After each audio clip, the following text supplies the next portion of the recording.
triknya ya. Oke, pertama saya akan masukkan filenya.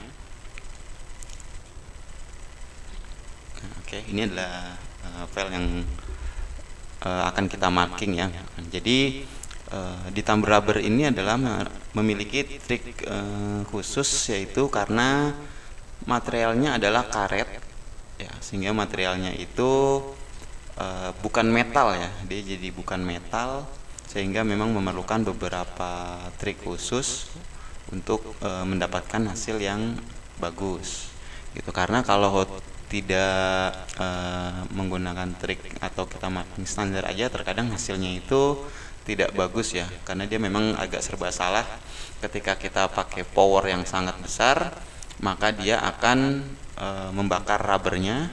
Namun jika powernya terlalu kecil, dia tidak mempan ya, atau tidak menggrafir di rubber tersebut. Nah, jadi tekniknya adalah sebagai berikut ya. Di sini saya istilahnya menggunakan menu double heads ya. Oke, ini adalah filenya. Kemudian kita masuk ke menu heads. Oke, nah di menu heads ini adalah kita bisa mengaktifkan mark konturnya dan mengatur di heads 1, heads 2, dan heads 3. Jadi heads 1 ini saya menggunakan mark kontur ini untuk meng-cutting line-nya dulu ya. Kita menggrafir line-nya dulu supaya rubbernya itu akan putus di bagian sisi-sisinya ya, sehingga nanti ketika digrafir dia maka akan putus bagian sisi di sininya, tidak menyisakan tidak menyisakan rubbernya ya. Oke, nah cara mengaktifkannya adalah kita klik mark kontur ya, lalu kita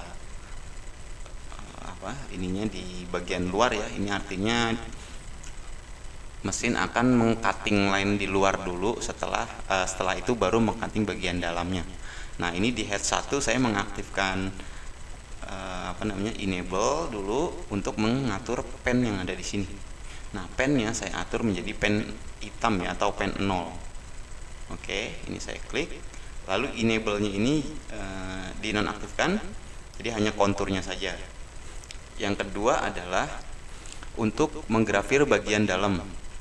Nah, di sini saya menggunakan crosshead ya, dengan angle-nya 90 ataupun 0, itu bisa disesuaikan aja sama teman-teman sekalian.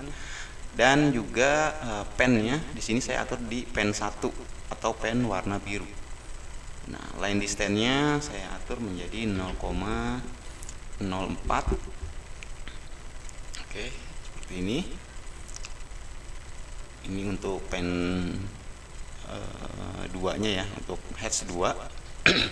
Dan heads 2 ini untuk menggrafir ya bagian dalamnya. Nah, kemudian lalu saya menggunakan heads 3 untuk membersihkan sisa-sisa marking ya. Kadang kan kalau di marking itu masih agak gelap atau agak kekuningan. Nah, maka kita menggunakan pen 3 di sini. Di sini saya pakai crosshead juga, angle 90 sama. Kemudian pennya adalah pen merah. Nah, fungsi dari menu heads 1, heads 2, dan heads 3 ini walaupun dalam satu settingan di menu heads ini, namun mereka memiliki fungsi yang berbeda, karena kita mengaturnya nanti secara berbeda sesuai dengan warna pen masing-masing. Nah, warna pen ini adalah pen yang nanti kita bisa atur speed dan powernya di sebelah sini. Nah, ini adalah pen biru, maka dia kita atur di bagian biru. Lalu head 1 adalah pen hitam, kita atur di warna hitam ini. Lalu kita atur speed dan powernya. Begitu juga dengan pen 3 atau pen merah ini ya. Ini kita atur menjadi sesuai dengan kebutuhan. Oke, kalau ini sudah selesai, kita klik ya. Nah, ini kelihatan ya, ini ada beberapa file, ada beberapa warna di dalam sini. Ini ada pen biru dan pen merah, juga lainnya adalah pen hitam, karena saya hanya mengaktifkan pen hitamnya saja.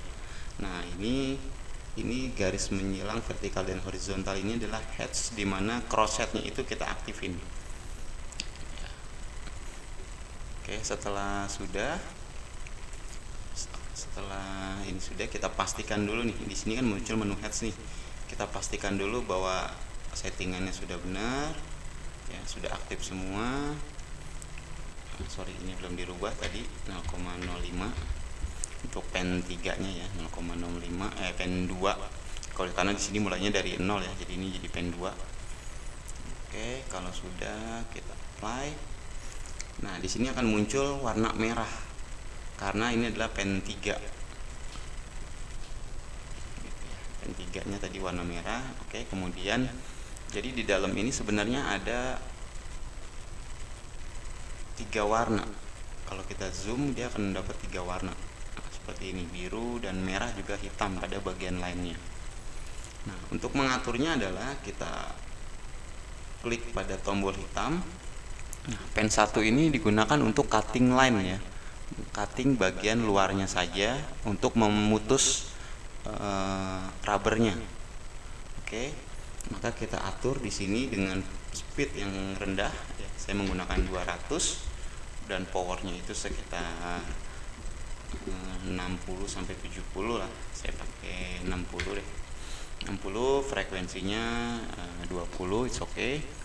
Nah, kemudian kita beralih ke pen biru. Nah, pen biru ini tadi kita setting, kita gunakan untuk melakukan marking bagian dalam ya, atau memakan bagian rubber di dalamnya sini. Maka kita perlu power yang cukup besar dan speed yang tidak terlalu cepat banget ya. Sini saya pakai 1000 speednya, kemudian powernya adalah 60 lah, power 60. Nanti kalau misalkan hasilnya belum pas bisa disesuaikan dengan teman-teman semua powernya berapa, yang agar dia bisa menggrafir bagian rubbernya ya, karena memang settingan mesin berbeda-beda dan handling cara kita memposisikan laser juga berbeda-beda, dan itu bisa berpengaruh. Kemudian yang ketiga ini adalah pen merah. Nah, ini saya gunakan untuk pembersihan, maka saya menggunakan speed yang lebih cepat. Di sini saya menggunakan 2000, powernya di 50, is okay. Nah, oke, maka dia akan berproses. Pertama adalah head 1, yaitu dia akan mengcutting bagian lainnya dulu, yang akan jalan. Lalu selanjutnya adalah head 2, dia akan marking bagian dalam dengan kekuatan power yang agak besar, karena rubber ini memang perlu kekuatan yang agak besar ya. Kemudian hasil, dan yang ketiga adalah membersihkan dari hasil markingan yang kedua tadi. Dibersihkan, maka hasilnya nanti bisa jadi bersih. Jadi seperti itu untuk settingan tumbler rubber. Oke, selanjutnya mungkin nanti akan saya coba share lagi yang lainnya. Jangan lupa like, comment, dan subscribe untuk mendapatkan informasi dan notifikasi apabila ada tips yang baru yang kami buat ya. Terima kasih. Assalamualaikum warahmatullahi wabarakatuh.